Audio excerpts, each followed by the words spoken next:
Tamil Senior February 2016. Get ready. 10 seconds. 5 seconds. Start. மாண்புமிகு தலைவர் அவர்களே, ஆளுநர் உரையின் மீது பேச வாய்ப்பு அளித்ததற்கு முதற்கண் என் நன்றியை தெரிவித்துக் கொள்கிறேன். முதலில் விவசாயத்தை பற்றி குறிப்பிட விரும்புகிறேன். இந்த நேரத்தில் விவசாய ஆய்வு ஒன்று மாநிலம் முழுதும் நடத்தப்பட வேண்டும் என்று நான் கருதுகிறேன். நேற்று பேசிய ஓர் உறுப்பினர் தஞ்சை மாவட்ட நிலைமையை சொல்லி அங்கே உள்ள காவிரி ஆற்றின் 2 பக்கங்களிலும் சிமெண்ட் பூசி அதிகப்படி தண்ணீரை எப்படி சிக்கனமாக கொண்டு போக வேண்டுமென்று சொன்னார். ஒவ்வொரு மாவட்டத்திலும் விவசாய முறையில் அவரவர் அனுபவத்திற்கு ஏற்ப பல கருத்துக்களை சொல்கிறார்கள். எனவே எந்த பகுதியில் எந்த பயிர் செய்தால் விவசாயம் பயன் அளிக்கும் என்பதை ஆய்வு செய்து எந்தெந்த பகுதியில் எது சிறந்தது என்பதை தாலுகா வாரியாக அறிவிக்க வேண்டுமென்று கேட்டுக் கொள்கிறேன். அடுத்தபடியாக ஆளுநர் உரையில் தொழில் வளர்ச்சி பற்றி குறிப்பிட்டிருக்கிறார்கள். சேலம் உருக்காலை செயல்பட தொடங்குகிறது. கோவையில் மூடப்பட்ட மில்கள் திறக்கப்பட்டிருக்கின்றன. ஒவ்வொரு பகுதியிலும் தொழில் வளம் பெருகி வருகிறது என்பதை நான் சுட்டிக்காட்ட விரும்புகிறேன். தொழில் வளர்ச்சிக்காக சிறு தொழில் வாரியம் அமைத்திருக்கிறோம். தொழில் கைத்தொழில் திட்டங்களை உருவாக்க தொழில் அபிவிருத்தி வாரியம் அமைத்திருக்கிறோம். அதோடு தொழில் நுணுக்க வல்லுநர்கள் கொண்ட குழுவை உருவாக்கி அவர்கள் தொழிலை ஆரம்பிக்க ஆலோசனை கூறி வருகிறார்கள் என்பது இங்கே குறிப்பிடத்தக்கது.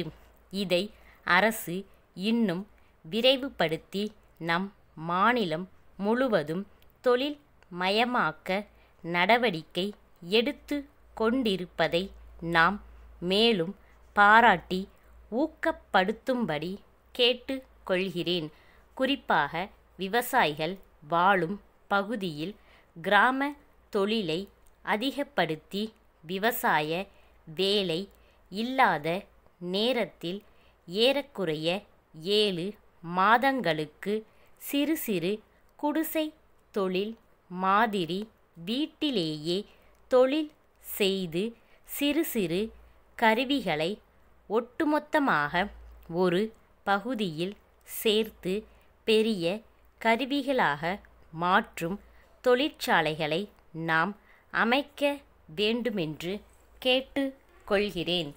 அடுத்து குடிசை மாற்று வாரியம் அமைக்கப்பட்டு அதன் மூலம் தமிழக தலைநகரில் இருக்கும் குடிசைகள் மாற்றியமைக்கப்படுவது போல மற்ற மாவட்டங்களிலும் விரைவில் இத்திட்டம் செயல்படுத்தப்படுமென்று ஆளுநர் உரையில் குறிப்பிட்டிருக்கிறது. இதை பொறுத்தவரையில் எல்லா மாவட்ட தலைநகரங்களிலும் உட்குழுக்கள் அமைக்கப்பட்டு இன்னும் சில ஆண்டுகளில் மாநிலம் முழுவதும் குடிசைகளே இல்லாத நிலை ஏற்படும் என்ற நம்பிக்கையை இது நமக்கு ஏற்படுத்துகிறது. அதற்கு என் மகிழ்ச்சியை தெரிவித்துக் கொள்கிறேன். இறுதியாக மாநில திட்டக்குழு அமைப்பு பற்றி ஆளுநர் உரையில் குறிப்பிடப்பட்டிருக்கிறது. இது தமிழக வளர்ச்சியையும் மக்களின் வாழ்வையும் நிர்ணயம் செய்கிற அரிய முயற்சி ஆகும். தமிழகம் முழுவதையும் 10 ஆண்டுகளில் தொழில் மயமாக்கி ஐரோப்பாவில் இருக்கிற நாடுகளுக்கு ஒப்பான வளர்ச்சியுள்ள நாடாக ஆக்க திட்டம் போட்டிருப்பது தமிழகத்தை பலப்படுத்தி தமிழக மக்களுக்கு ஊக்கத்தை தருகின்ற அமைப்பாக இருக்கிறது. கொல்கத்தா வாசன் கூட்டமைப்பிலிருந்து அகமதாபாத் திருவாளர்கள் வீரன் கூட்டமைப்பிற்கு எழுதும் கடிதம்.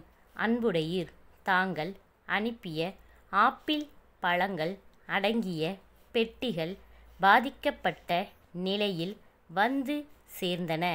பெட்டிகள் சரியாக அமைக்கப்படாததாலும் போக்குவரத்தில் முரட்டுத்தனமாக கையாளப்பட்டிருப்பதாலும் பெட்டிகளில் இருந்த பொருட்கள் பாதிக்கப்பட்டிருந்தன. எனவே எல்லா பொருட்களையும் உடனே விற்பதற்கு ஏற்பாடு செய்ய வேண்டியிருந்தது. ஆதலால் இங்கு உள்ள பல வியாபாரிகள் சங்கத்தால் நடத்தப்பட்ட பொது ஏலத்தில் 5000 ரூபாய்தான் கிடைத்தது. ஆதலால் இந்த சரக்கு வியாபாரத்தில் 4000 ரூபாய் நஷ்டம் ஏற்பட்டுள்ளது. தங்களால் பெட்டிகள் சரியாக அமைக்கப்படாததாலேயே எங்களுக்கு இந்த நஷ்டம் ஏற்பட்டுள்ளது. எனவே நாங்கள் ஏற்கனவே செலுத்திய விலைக்கும் ஏலத்தின் மூலம் கிடைத்த விலைக்கும் இடையேயான வித்தியாச தொகையான ரூபாய் 4000ற்கு எங்களது பாத்திய கோரிக்கையை இத்துடன் அனுப்பியுள்ளோம். அதை தாங்கள் வழக்கமான பரிவுடன் பரிசீலித்து கூடிய விரைவில் பணத்தை அனுப்பி வைக்க ஆவன செய்வீர்கள் என்று நம்புகிறோம். தங்களது பதிலை எதிர்பார்க்கிறோம். தங்கள் நம்பிக்கையுள்ள ஸ்டாப்.